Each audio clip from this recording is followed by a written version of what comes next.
Hello विद्यार्थियों, आज का जो अपना टॉपिक होगा वह है स्पेसिएशन अर्थात जाति उद्भवन। इवोल्यूशन की वह विधि जिसके द्वारा लंबे समय के अंतराल में न्यू स्पीसीज का विकास हो तो उसे स्पेसिएशन या न्यू स्पीसीज का विकास कहलाता है। स्पीसीज की परिभाषा मेयर के अनुसार निम्नानुसार है।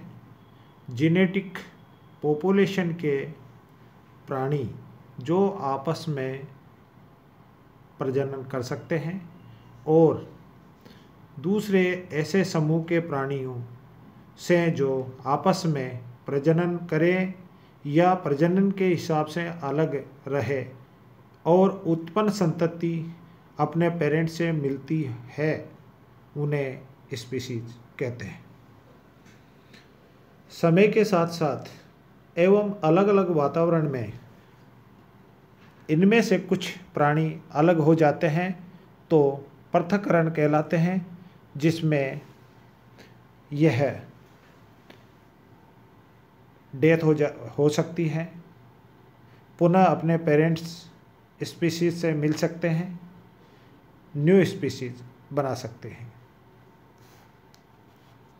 जैसे डैम, एक ही जेनेटिक पॉपुलेशन में एक यूनिट ऐसी होती हैं जो आपस में प्रजनन करती है तथा भौगोलिक रूप से यह पृथक एक छोटा समूह होता है, इसलिए इसमें आइसोलेशन आंशिक रूप से होता है। इनमें जीन विनिमय आंशिक रूप से हो सकता है। ऐसे समूह को डैम कहते हैं। रेस, स्पीसीज एवं डैम के बीच की इकाई को रेस कहते हैं। मेयर के अनुसार सब स्पीसीज की वह भाग हैं जो बाहर से देखने पर एवं वर्गीय रूप से अलग होता है। ऐसी स्पीसीज जो सब स्पीसीज में बटी होती हैं उन्हें फाइलोटिक स्पीसीज तथा जो सब स्पीसीज में बटी नहीं होती उसे मोनोटिपिक स्पीसीज कहते हैं। नेचर ऑफ द स्पेसिएशन या जाति उद्भव की प्रकृति। Number 1, phyletic evolution. वातावरणीय परिस्थितियों के प्रति अनुकूलन के लिए प्राणियों में परिवर्तन होते रहते हैं, जिनके कारण विभिन्नताएं पैदा होती हैं। जब ये वेरिएशंस अधिक स्पष्ट हो जाते हैं तो पुरानी जाति न्यू जाति या न्यू स्पीसीज में परिवर्तित हो जाती है, परंतु एक समय में केवल एक ही जाति बनी रहती है। जैसे ए स्पीसीज से बी स्पीसीज का बनना, बी का सी से बनना, सी का डी से बनना।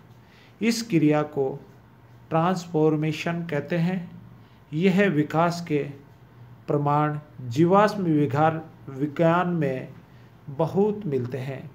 जैसे मीजोहिपस से मायोहिपस घोड़े का बनना, ये स्पेसिएशन नहीं है। क्वांटम इवोल्यूशन, क्वांटम इवोल्यूशन को मेगा इवोल्यूशन भी कहते हैं। इसमें ऑर्डर, क्लास, फाइलम से कुछ ऑर्डर, क्लास, फाइलम का विकास होता है। जैसे रेप्टिलिया से एवीज एवं मैमेलियन का बनना, ये क्वांटम इवोल्यूशन है। मल्टीप्लिकेशन, इसको जाति का टूटना या शिफ्टिंग होना भी कहते हैं। जैसे एक स्पीसीज से दो न्यू स्पीसीज का विकास हुआ, ये की क्रिया स्पेसिएशन कहलाती है। स्पेसिएशन के विपरीत क्रिया दो स्पीशीज का संयोजन कहलाता है। जब इकोलॉजिकल आइसोलेशन टूट जाता है तो दो जातियों में से केवल एक ही जाति या स्पीशीज शेष रह जाती है, जैसे पेप्लियो इरिथ्रोथैलेमस एवं पेप्लियो ओकाई जातियों के जुड़ने से स्पैरो की न्यू स्पीशीज का निर्माण हुआ। Mode of speciation. मेयर के अनुसार स्पेसिएशन को निम्न तरीके से कह सकते हैं। एक है इंस्टेनियस स्पेसिएशन, अर्थात तुरंत जाति का उद्गम। जब मेटिंग के बाद अलग से कोई ऐसा प्राणी बन जाता है जो इस स्पीशीज के अन्य प्राणियों से पृथक होता है, तब इस प्राणी से न्यू स्पीशीज का विकास होता है। इनकी निम्न विधियां हैं।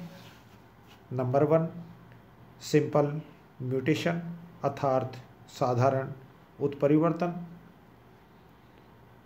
जिसमें असेक्सुअल रिप्रोडक्शन करने वाली जातियों जैसे रोटिफेरा के एक ऑर्डर के नर प्राणी नहीं होते और हमेशा पार्थेनोजेनेसिस जननी ही होता है।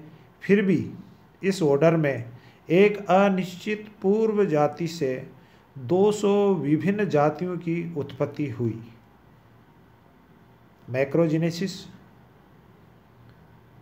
मैक्रोजेनेसिस वातावरणीय घटनाओं के दौरान बीच बीच में बड़े परिवर्तन हो जाते हैं, जिनके फलस्वरूप नई जाति या जीनस का निर्माण मैक्रोजेनेसिस कहलाता है।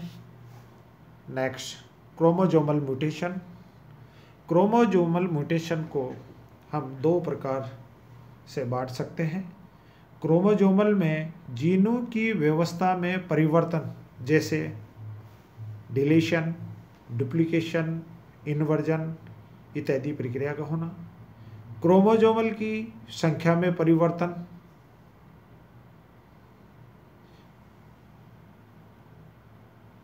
क्रोमोजोमल में एन के गुणन अर्थात पॉलीप्लॉइडी गुणसूत्रों की संख्या में वृद्धि, जैसे N, 2n, 3n, 4n and ... xn। Next, gradual speciation, धीरे धीरे जातियों का उद्भव। पॉपुलेशन में से कुछ प्राणियों का अलग होना और अपने पूर्व प्राणियों से स्पष्ट रूप से भिन्न हो जाना एवं फिर न्यू स्पीशीज को जन्म देना ग्रेजुअल स्पेसिएशन कहलाता है। जैसे मान लीजिए एक्स जाति का एक बड़ा समूह है, उससे छोटा समूह बनना, फिर एक्स से वाई का बनना, वाई से जेड स्पीशीज का बनना, छोटे समूह में से भी एक्स एंड वाई का बनना, नेक्स्ट जेड बनना, दोनों छोटे और बड़े समूह में से बन करके एक एक्स न्यू स्पीशीज का फॉर्मेशन होना। इस प्रकार के स्पेसिएशन दो प्रकार के हो सकते हैं। नंबर 1, जियोग्राफिकल या एलोपैट्रिक स्पेसिएशन, अर्थात भौगोलिक या विस्तानिक जाति उद्भव। जब दो समूह के प्राणी भौगोलिक कारणों से पृथक होते हैं तो ये दो समूह दो अलग अलग जातियों का रूप ले लेते हैं, जो एलोपैट्रिक और जियोग्राफिकल स्पेसिएशन कहलाता है। जैसे एक्स जाति समूह से वाई जाति समूह का बनना, वाई जाति समूह से जेड समूह की जातियों का निर्माण होना। Next, sympatric speciation.